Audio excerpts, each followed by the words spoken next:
바울 사도가 기록한 로마서부터 시작을 해서 바울의 서신들은 여러 차례 말씀을 드렸습니다마는 전반부는 구원의 원리에 대해서 하나님께서 얼마나 크고 놀라운 구원의 역사를 이루셨는가를 언급을 하고, 후반부에는 그 크고 놀라운 은혜를 입었다면 우리는 마땅히 우리의 삶 속에서 어떻게 살아가야 할 것인가 하는 그 생활에 대한 부분들을 언급하고 계십니다.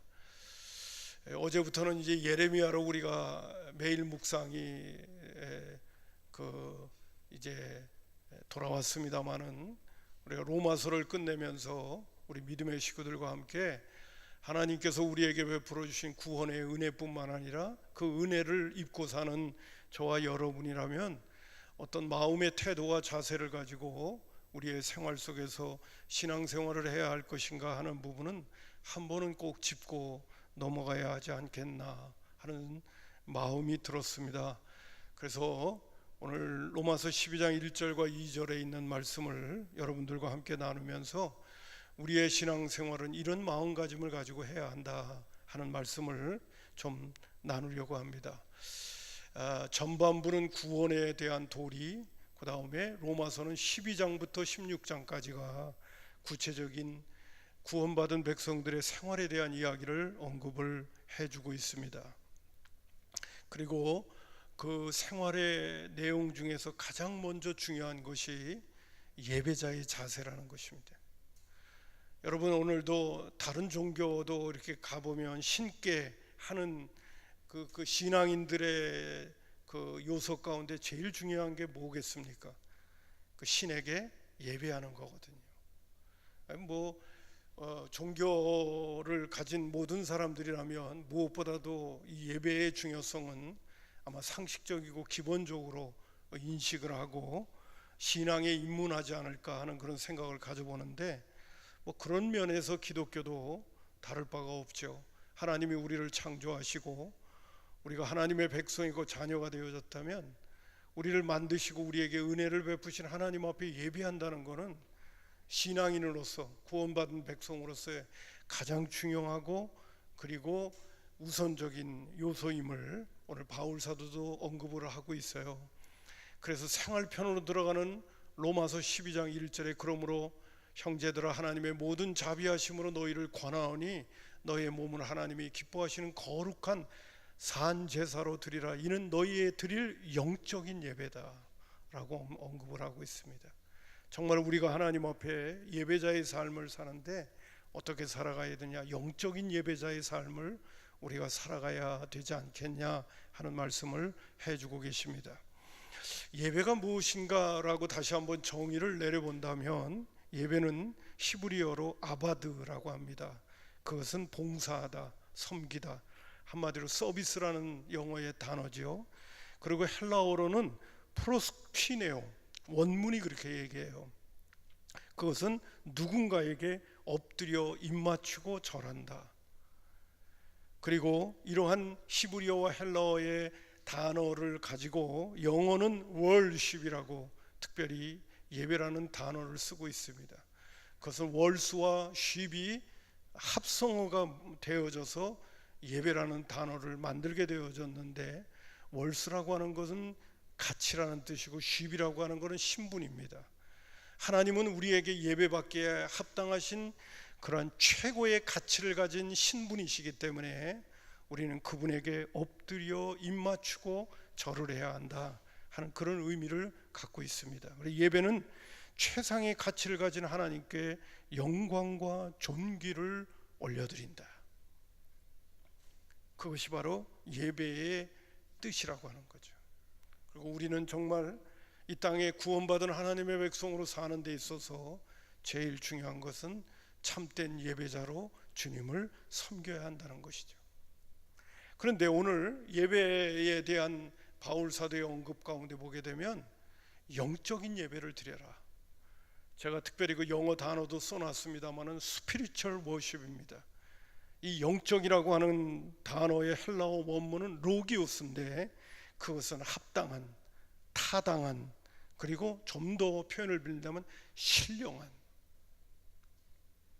신령한 예배를 드릴 줄 아는 사람들이 되거라 하는 말씀을 언급하고 있어요. 스피리추얼, 보이지 않는, 신령하다고 하는 것은 보이지 않은 것처럼 보이잖아요. 근데 오늘 말씀을 보게 되면 우리에게 정말 예배가 무엇인가를 깊이 도전하게 만들어 주시는 메시지를 우리에게 주고 계시다는 겁니다. 신령한 예배, 합당한 예배, 그리고 어떤 예배냐, 헬라어 원문 가운데 거기 또 하나 단어가 있는데 거기 2번이라고 써 있는데 거기도 합당한이라는 단어가 나옵니다. 영적인 예배는 어떤 예배냐, 요한복음 4장 24절에 보게 되면 예수님께서 하나님은 영이시니 예배하는 자가 영과 진리로 예배해야 된다. 이왕 우리가 하나님 앞에 예배자로 쓴다면 정말 신령한 예배를 우리가 드릴 줄 알아야 되지 않겠어요? 하나님께서 찾으실 만한 예배, 하나님께서 받으실 만한 예배자의 삶을 우리가 살아가야 되지 않겠습니까? 그런데 이런 신령한 예배는 어떻게 드릴 수 있느냐라고 하는 것을 1절에 있는 말씀으로 다시 보게 되면, 모든 자비하심으로 너희를 권하는데 너의 몸을 드려야 된다는 거예요. 몸. 이 몸이라고 하는 헬라어 단어는 소바라는 것입니다. 이 몸이라는 단어를 헬라어 원문으로도 여러 각도에서 단어들이 있어요. 근데 그 중에서 이 소바라는 헬라어 단어를 쓰는 것은 전인격적이라는 겁니다. 몸이라고 하는 것은 우리의 바디만 얘기하는 게 아니에요. 하는 것이 아니라 우리의 전인격, 영적이고 그리고 우리의 정신적이고 그리고 육체적인 모든 것들을 포괄하는 차원에서의 헬라어 단어가 소바라는 단어입니다.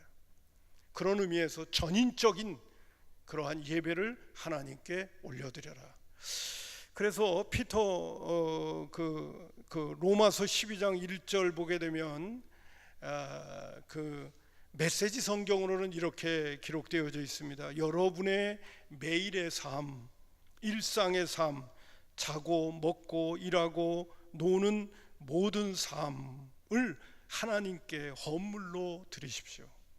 너의 몸을 하나님이 기뻐하시는 거룩한 산제사로 드리라는 단어를 쓸 때 그것을 이 메시지 성경에는 매일의 삶, 일상의 삶, 자고 먹고 일하고 노는 모든 삶이라고 언급을 하고 있어요.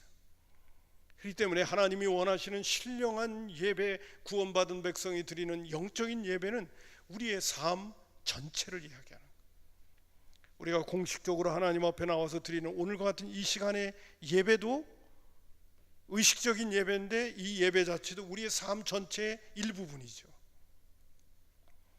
오늘 바울 사도가 우리에게 언급하고 있는 정말 신령한 예배는 우리의 삶 전체가 되어줘야 된다 라고 언급을 해주고 계십니다. 근데 어떻게 몸을 하나님이 원하시는 예배자의 모습이 되게 하느냐라고 할 때 하나님이 기뻐하시는 거룩한 산 제물이라고 얘기를 하는 거예요. 구약적인 입장에서 볼 때 제물이라고 하는 것은 반드시 죽여서 드리게끔 되어져 있는데 죽여서 드리는 제물 앞에다가 또 살아있다는 표현을 쓰고 있는 거예요. 그러니까 이런 표현이죠. 죽은 제물인데 살아있는 죽은 제물이다. 단어는 참 모순적입니다. 그러나 우리가 영적으로나 하나님의 말씀으로 생각을 한다면 오늘 저와 여러분의 모습은 죽었지만은 살아있는 제물들이죠. 왜 그렇습니까? 우리 성경 구절을 두 구절을 제가 찾아놨는데 갈라디아서 2장 20절 보면 내가 그리스도와 함께 십자가에 못 박혀 죽었나니 그랬습니다. 그런즉 이제는 내가 사는 것이 아니요 오직 내 안에 그리스도께서 산다. 나는 죽고 내 안에 계신 주님이 살아서 예배자의 삶을 산다는 것이죠. 로마서 6장 11절에 있는 말씀 가운데도 이와 같이 너희도 너희 자신을 죄에 대하여는 죽은 자요 그리스도 예수 안에 있는 하나님께 대하여는 살아있는 자로 여겨라. 죄에 대해서는 너가 제물이 되거라. 그러나 하나님의 영광을 위하여 사는 데 있어서는 새 생명을 너희가 부여받았으니까 그 생명 가지고는 하나님의 뜻을 받들어 하나님을 향하여서는 살아있는 자로 살아가야 되지 않겠냐 하는 말씀을 하고 있는 겁니다. 그래서 바울 사도는 그것을 한마디로 표현해서 죽은 재물인데 거기에 살아있다는 단어를 쓰는 거예요. 산 재물이라고 말해주고 있습니다. 오늘 우리의 표현을 다시 한번 빌린다면 바울 사도가 그런 고백을 하죠. 나는 나의 자랑이 있는데 그것은 나는 날마다 죽노라.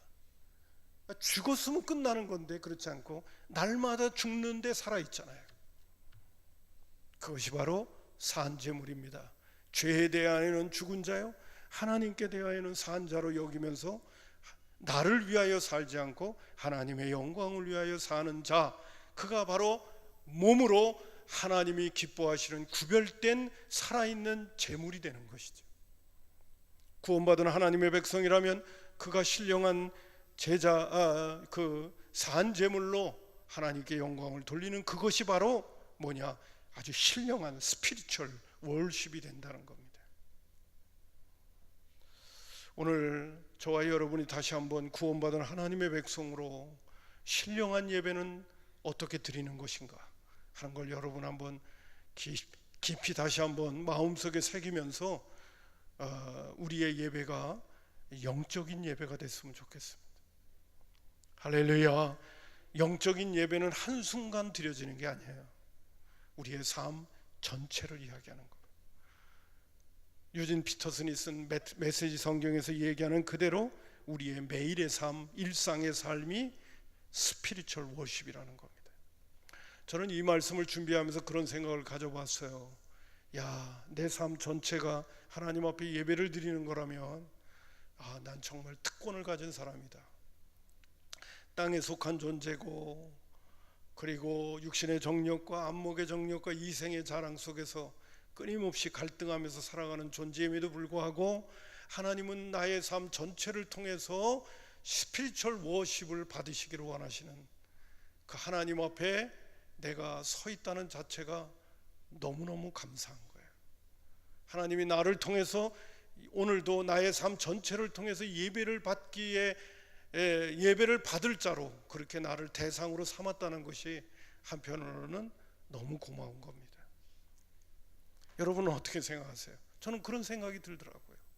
참 부족하기 짝이 없고 또 티끌과 같은 존재이고 정말 보잘것없이 짝이 없습니다. 근데 하나님은 나를 통하여 예배 받으시고 싶어 하신다는 거죠. 또 우리가 마땅히 그렇게 예배 드릴 수 있는 자격을 하나님이 구원의 은총을 통해서 우리에게 베풀어 주셨다는 사실이죠. 할렐루야. 하나님이 기뻐하시는 거룩한 산 제사. 제가 늘 말씀을 드립니다마는 예수 믿는 사람은 이제는 나를 위하여 사는 게 아니라 주님을 위하여서 살아야죠. 아침에 일어나면 나는 오늘도 누구를 위하여 사는가? 근데 사실 주님을 위하여 사는 게 내가 사는 길이에요. 자, 오늘 이 하나님이 너의 몸을 하나님이 기뻐하시는 거룩한 산제물로 드리라, 이것이 너희 영적 예배라고 그런다면 정말 구원의 기쁨이 있고 구원의 감격이 있고 하나님이 우리를 정말 사랑하셔서 베푸신 은혜를 아는 사람이라면 마땅히 그렇게 살아가야 되겠다 하면서 다시 한번 기도의 제목을 삼을 수 있지만은 아직도 신앙생활을 종교생활로 하고 있고 아직도 거듭나지 못하고 그리스도의 영이 없는 사람이 이 메시지를 들으면 너무너무 부담스러운 거예요. 너무너무 힘든 거예요. 너무너무 어려운 거예요. 야, 뭐 성경은 어쩌면 이렇게 못할 말들만, 하지 못할 얘기들만 이렇게 우리에게, 나에게 하고 있나, 그런 생각이 들 겁니다. 근데 바울 사도는 분명히 하나님의 모든 자비하심으로 너희를 권한다는 거예요. 모든 자비, 이 자비라고 하는 단어는 헬라어로 오이크티루모스라고 하는 뜻입니다. 오이크티루모스, 그것은 하나님의 긍휼, 하나님의 동정, 하나님의 연민으로 너희를 권한다는 거예요. 하나님께서 아들 예수 그리스도를 이 땅에 보내셔서 우리를 대신하여 십자가에 못 박혀 죽게 하시면서 우리를 구원하신 것도 하나님의 긍휼과 자비 때문이죠.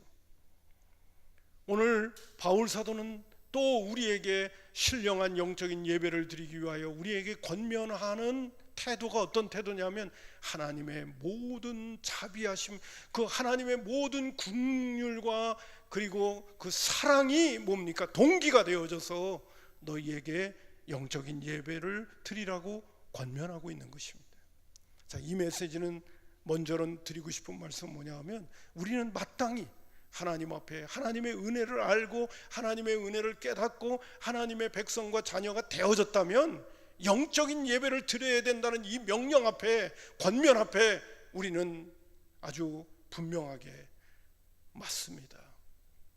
그렇게 사는 것이 바로 내가 사는 길입니다 라는 고백을 해야 그게 정상적인 그리스도인이에요. 오늘 제가 여러분에게 합당하다고 하는 표현, 스피리추얼이라고 하는 것이 합당하다 하는 말씀의 그 단어 속에서 언급하고 있는 것처럼 여러분, 온전히 하나님 앞에 나 자신을 산제물로 드려야 된다, 이거는 당연하다, 마땅한 도리다 라고 바울 사도는 하나님의 모든 자비하심으로 권하고 있는 거예요. 여러분, 제가 이런 말씀을 또 한번 드릴게요. 이렇게 엄청난 것을 우리에게 요구하고 있다고 하는 것은 그만큼 주님이 우리에게 엄청난 은혜를 줬다는 거예요. 이제는 너를 위해 살지 말고 나를 위해 살아야 된다라고 하시는 말씀은 하나님이 먼저 자신을 우리에게 줬다는 거예요. 저는 그것을 아주 또 한 번 이야기하고 싶어요. 예수님께서 마음과 뜻과 정성과 목숨을 다하여 주 너의 하나님을 사랑하라고, 그것도 생명 바쳐서 목숨을 다하여 하나님을 사랑하라고 하는 명령을 하셨다는 것은 먼저 그분이 우리를 위하여 생명을 줬다는 거예요. 그분이 먼저 실천하셨고 내가 너희를 사랑한 것처럼 너희도 서로 사랑하라고 하는 말씀도 언급되어진 것을 생각하면 하나님이 우리에게 요구하시는 건 먼저 그분이 우리에게 그렇게 하셨다는 거예요. 오늘 제가 여러분에게 산 제물로 하나님께 스피리추얼 워십을 드리라고 하는 이 메시지, 이제는 너를 위해 살면 안 된다, 나를 위해 살아야 된다라고 하는 메시지를 주시는 것은 하나님이 먼저 생명 바쳐서 너를 위해서 내가 살았어, 내가 너를 위해서 내 생명 바쳐서 살았으니까 너도 네 생명 바쳐서 나를 좀 사랑해 줘, 이 요구를 하고 계시는 거예요. 그렇다면 제가 드리는 이 메시지에 대해서 내가 하나님께서 내 생명 바쳐서 너를 사랑했어, 이것이 내 안에서 믿어져야,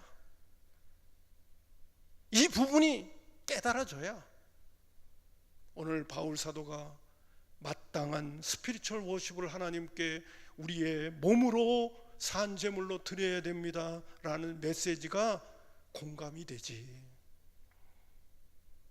나는 하나님이 나를 사랑하시고 생명 바쳐서 나를 구원하셨다는 것이 아직도 안 믿어지는데, 머릿속에서는 지식적으로는 알고 있는데 가슴속으로 안 믿어지는데 어떻게 주를 위하여 생명 바칠 수 있는 순종이 어떻게 우리 마음속에서 나올 수가 있겠습니까? 오늘 제가 이 말씀을 드리면서도 아직도 내 마음이 동요되지 않는다, 그래 나는 마땅히 스피리추얼 워십을 드려야지, 이것이 내 안에서 이루어지지 못하고 있다고 한다면 내 신앙을 점검하셔야 돼요. 내가 받은 구원이 지금 어떤 구원인가에 대한 이 가치를 하나님 앞에 나아가서 이 가치를 정말 깨닫게 해주세요. 하나님이 나를 사랑하셔서 자신의 목숨을 바쳐 아들까지도 아끼지 아니하고 주신 그 사랑이 나에게 느껴지게 해주세요라고 기도해야 돼요. 이게 전제가 되지 않는 스피리추얼 워십은 이루어지지 않아요. 오늘 제가 여러분에게 아무리 이런저런 좋은 이야기, 예화를 들어서 설교를 한다 하더라도 성령님이 여러분의 마음을 감동시켜서 예수님께서 십자가에 못 박혀 죽으신 것은 내 죄 때문에 죽으셨고 나를 구원하시기 위하여 하나님이 하나밖에 없는 외아들을 나를 위하여 주셨다는 게 내 가슴으로 느껴지지 않으면 스피리추얼 워십은 절대로 내 삶 속에서 결단될 수가 없는 거예요. 믿음 생활은 제대로 이루어질 수가 없는 거예요. 이 부분을 여러분 생각하면서 다시 한번 저와 여러분이 오늘도 십자가의 은혜와 하나님께서 하나밖에 없는 외아들을 우리를 위하여 주신 이 사랑에 대한 가치가 우리의 내면 세계 속에서 깊이 깨달아지고 그것이 감격과 감사와 은혜가 되어져서 마땅히 하나님 앞에 신령한 예배를 드릴 수 있는 하나님의 사람이 되게 해달라고 우리는 기도해야 되겠습니다. 그리고 그것이 내 안에서 온전히 수납되어지는 믿음의 식구들이라고 한다면 다시 한번 기도 제목을 삼고 성령 충만해서 이 삶을 내가 살아야지 하는 그런 결단이 우리에게 필요해요. 자, 제가 거기 예수님의 명령 가운데 성경 구절 하나 더 언급을 할게요. 마태복음 16장 24절과 25절에 보면 예수님이 이런 말씀을 하셨습니다. 이에 예수께서 제자들에게 이르시되 누구든지 나를 따라오려거든. 나를 따라온다는 말이 뭐예요? 네가 나를 믿고 신앙생활을 하려면 이라는 말하고 똑같겠죠. 자기를 부인하고 자기 십자가를 지고 나를 따를 것이니라. 자기를 부인하고 자기 십자가를 짊어진다는 거 쉬운 일은 아닐 거예요. 우리가 여러 가지 풀이도 할 수 있겠지만 그냥 우리 뉘앙스로 듣기에도 자기를 부인하고 자기 십자가를 짊어진다는 거 이거 쉬운 일은 아니겠다. 주님 뒤따르는 거 쉬운 일은 아니네. 이런 생각이 저와 여러분에게 기본적으로 들 것 같아요. 자, 그러면서 예수님이 하신 말씀이 있어요. 누구든지 제 목숨을 구원하고자 하면 이를 잃는데요. 이 말은 다른 말을 표현하면 자기를 위하여 살려고 하면 사실은 자기를 잃어버린다는 거죠. 자기 목숨을 구원코자 하면 잃는다는 것은 내 목숨 구원코자 애쓰면 사실은 그 목숨 잃어버린다는 거죠. 근데 예수님이 이런 말씀을 하셨어요. 누구든지 나를 위하여 제 목숨을 잃으면, 예수님은 뭐라고 하냐, 나를 위하여 살면, 목숨까지도 바쳐서 나를 위하여 살면 예수님은 이런 말씀하셨어요. 잃어버리는 것이 아니라 찾는다고 말씀하셨어요.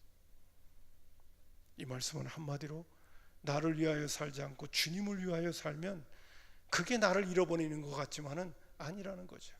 그게 잃어버리는 것이 아니라 나를 찾는 겁니다. 우리가 하나님의 영광을 위하여 사는 이유가 바로 여기 있죠. 예수님이 누구예요? 예수님이 하나님 아닙니까? 그래서 예수님은 자기를 부인하고 자기 십자가를 짊어지고 나를 위하여 살아다오. 나를 위하여 사는 게 바로 네가 진짜 사는 길이다 라고 우리에게 말씀하고 계십니다. 그런데 아직도 주님을 위하여 사는 게 아니라 나를 위하여 살고 있으면 결국 나는 죽는 거죠. 여러분, 성경에 있는 말씀하고 내 삶하고 한번 생각을 해보세요.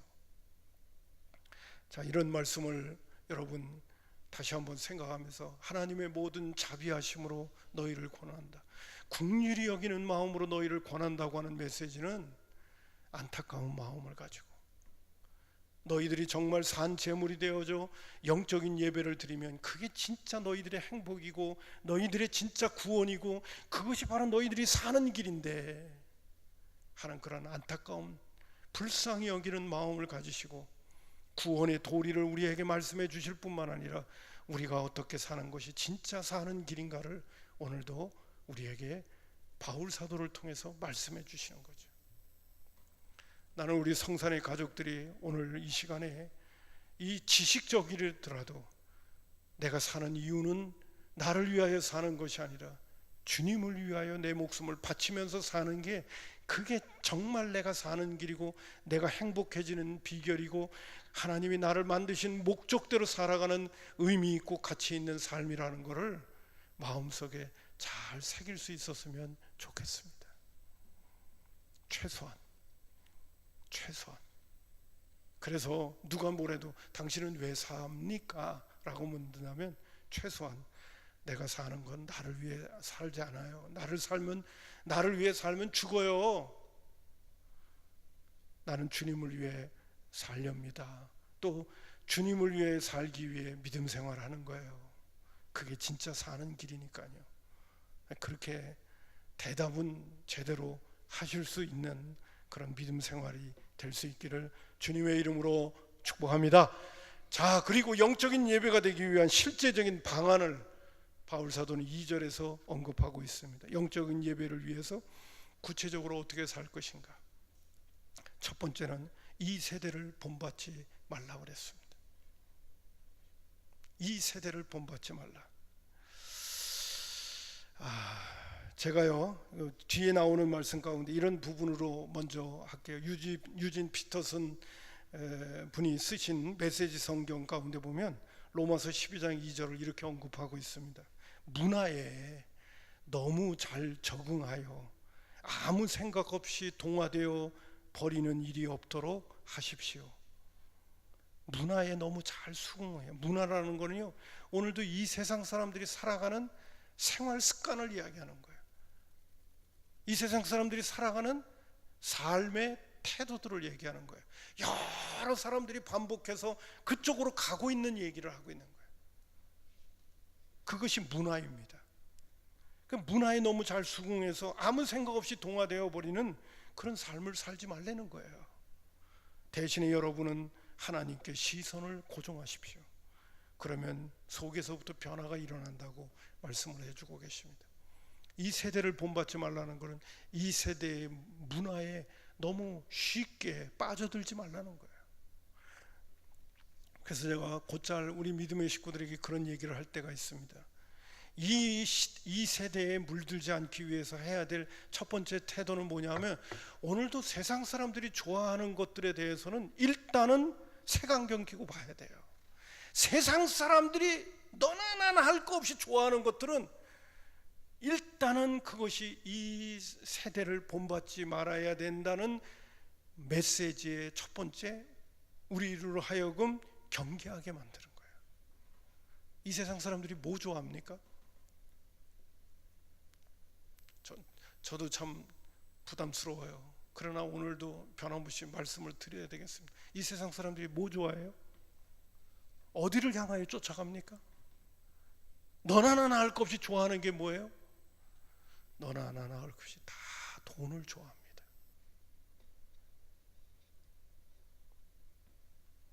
이 세대를 본받지 말아야 될 것 가운데 첫 번째는, 이 세상 사람들은 너나 나나 할 것 없이 다 돈을 좋아해요.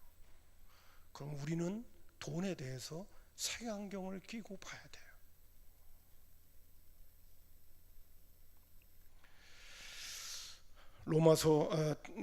히브리서 13장 5절에 있는 말씀으로 대신하렵니다. 돈을 사랑하지 말고 있는 바를 족한 줄로 하라. 그가 친히 말씀하시기를 내가 결코 너희를 버리지 아니하고 너희를 떠나지 아니할 테니까 돈을 사랑하지 말라고 말씀하십니다. 내가 너와 늘 함께 할 테니까 너무 돈을 사랑하지 말라. 오늘 예수 믿는 많은 분들 가운데 돈을 너무 좋아하다가 피본 사람들이 너무 많잖아요. 며칠 전에도 재판을 받았잖아요. 거기에 무엇이 다 연결되어져 있습니까? 돈이 다 연결되어져. 돈 좋아하다가 다 가는 겁니다. 지금 너나 나나 할 거 없이. 여러분, 우리가 영적인 예배를 하나님 앞에 우리의 삶을 통하여 드리려면 쉬운 일은 아닙니다. 여러분 잘 아시죠? 우리 교회도 교회 건축하고 빚이 있어요. 제가 강대상에서 이런 이야기 하기가 쉽겠습니까? 돈 좋아하지 말라고. 그러나 성경은 오늘도 우리에게 말해주고 있습니다. 이 세대를 본받지 말라고. 이 세대를 본받으면 안 돼요. 그것은 영적인 예배를 드릴 사람들의 태도가 아니에요. 우리는 예수를 믿노라 하면서도 너무 그냥 이 세대의 문화에 너무 순응하는 거예요. 요새 부동산에 대해서도 그냥 사람들이 눈이 벌게 있는 게 왜 그렇습니까? 다 돈 좋아해서 그런 거예요. 두 번째로는 음란에 물들지 말아야 됩니다. 제가 몇 년 전에도 한번 말씀을 드렸습니다마는 통계 숫자 가운데 10명의 남자 가운데 4명이 바람 폈다는 이야기가 나오죠. 요새는 통계 숫자를 잘 모르겠어요. 몇 년 전만 하더라도 통계 숫자 가운데 10명 중 4명이 바람을 피는 거예요. 여러분, 데살로니가전서 4장 3절과 4절에 보도 하나님의 뜻은 이것이니 너희의 거룩함이라고 말씀하시면서 그 거룩함의 첫 번째가 음란을 버리라고 그랬습니다. 각각 거룩함과 존귀함으로 자기 아내 대할 줄을 알라는 것입니다. 이 세대는 어떤 세대입니까? 이 세대는 철저히 음란한 세대입니다. 우리는 이것을 경계해야 됩니다.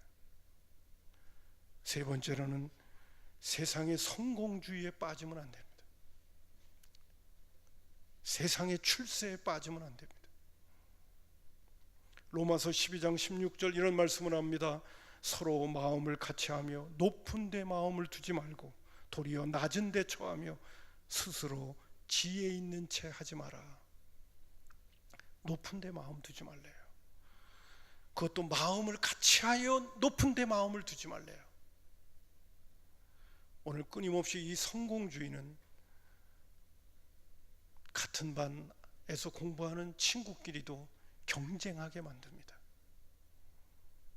너를 딛고 일어나야 내가 산다고 생각하는 거예요. 여러분, 성경은 우리에게 그렇게 말해주고 있지 않습니다.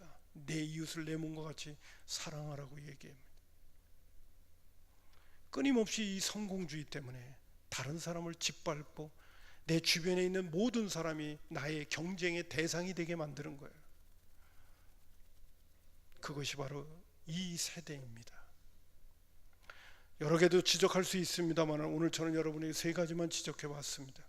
돈을 쫓아가지 마십시오. 음란을 쫓아가지 마십시오. 세상 사람들이 추구하는 세상적인 성공주의에 빠져들지 마십시오. 그리고 오늘 바울 사도는 영적인 예배를 드리기 위해서는 변화를 받아야 된다고 말해주고 있습니다. 자, 저 오늘도 또 이렇게 말씀드리고 싶습니다. 죄를 짓기 싫은데 죄를 짓겠습니까? 죄는 왜 저지르죠?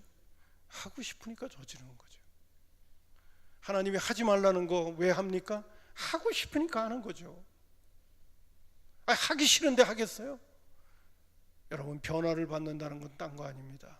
하나님이 하지 말라는 거는 나도 하기 싫은 거고요. 하나님이 하라는 것은 나도 하고 싶은 거예요. 그게 변화예요. 근데 변화는 내 스스로 가져오지 못합니다. 주님이 나에게 은혜를 주셔야 됩니다. 이 세대를 본받지 말고 마음을 새롭게 함으로 변화를 받아야 됩니다. 하나님께서 나에게 은혜를 주셔야 합니다. 한번 따라서 합시다. 변화는 하나님의 은혜밖에 없다. 믿음의 선배들이 변화된 인생을 살아갔던 모든 간증 가운데는 자기가 노력해서 이루어진 게 없어요. 하나님이 은혜를 주신 거예요. 그런데 중요한 부분은 뭐냐면 자기가 정말 변화되고 싶어하는 간절한 마음을 가지고 하나님께 집중하는 거죠. 그건 내가 해야 될 일이에요. 그래서 제가 메시지 성경에서 나왔던 얘기 또 한번 여러분에게 인용을 할게요. 문화에 너무 잘 적응하여 아무 생각 없이 동화되어 버리는 일이 없도록 하십시오. 대신에 여러분은 하나님께 시선을 고정하십시오. 하나님께 시선을 고정하십시오. 그러면 속에서부터 변화가 일어날 것입니다. 저녁 시간만 되면 하나님께 고정하지 않고 매일 드라마만 보고 있는데 어떻게 변화가 일어나겠습니까? 시간만 주어지면 쉰다는 마음으로 드라마만 보고 있는데 어떻게 내 내면이 변화가 되겠습니까? 내가 하나님이 기뻐하시는 일에 딴청을 하고 있는데 어떻게 내 내면이 변화가 되겠습니까? 주님의 은혜를 사모해야죠. 주님의 은혜를 구해야죠. 할렐루야. 하나님께 고정시키기 위해서 말씀 보고 기도하고 예배의 자리를 소중히 여기고 주님의 은혜의 자리, 은혜의 시간을 소중하게 구별시킬 줄 알아야 은혜가 나에게 주어지는 게 아니겠습니까?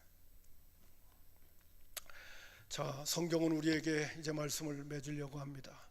성경은 구원받은 하나님의 백성과 자녀는 마땅히 스피리추얼 워십, 영적인 예배를 드려야 된다는데 그 영적인 예배는 우리가 이렇게 제의적인 이런 자리에서 드리는 예배만이 전부가 아니라고 말해주고 있습니다. 우리의 삶 전체라고 말해주고 있습니다. 그리고 그것도 제물은 죽여서 드리는 건데 우리는 산 제물로 드려야 된다는 겁니다. 옛사람은 죽고 예수님의 새 생명으로 오늘도 나를 위해 사는 것이 아니라 주를 위하여 살겠다는 각오를 가지고 주님께 고정시켜 나아가려고 하는 그러한 태도를 가지고 우리의 삶 전체를 주님 앞에 드릴 때 그것이 바로 신령한 예배라고 오늘 우리에게 말해주고 있습니다. 그리고 오늘 우리가 나와서 드리는 이 예배는 그 신령한 전체 우리의 삶의 예배의 일부분이죠. 이 시간에도 나는 죽고 예수의 생명으로, 여러분 이 예배도요, 산제물이라는 자체는요, 예배는요, 저를 한번 쳐다보세요. 제사를 드리는 거예요. 우리 삶 전체도 하나님 앞에 제사 드리는 거고요, 우리가 여기 나와서 지금 드리고 있는 이것도 내가 막 흥분하고 그러는 게 아니에요. 중요한 부분은 이 시간도 저와 여러분은 제사를 드리는 거예요. 우리 유교 제사 알죠? 그것도 조금은 상상해도 괜찮을 거예요. 예배는 제사를 드리는 거예요.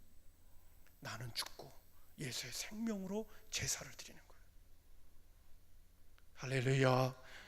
여러분 정말 스피리추얼 워십을 통해서 하나님께는 영광이 되고 여러분들이 정말 이 땅에 사는 날 동안에 보람되고 의미 있고 그리고 행복한 삶이 무엇인가를 신앙 안에서 터득해가는 은혜의 사람들 되기를 주님의 이름으로 축복합니다. 기도하겠습니다. 고마우신 아버지 하나님,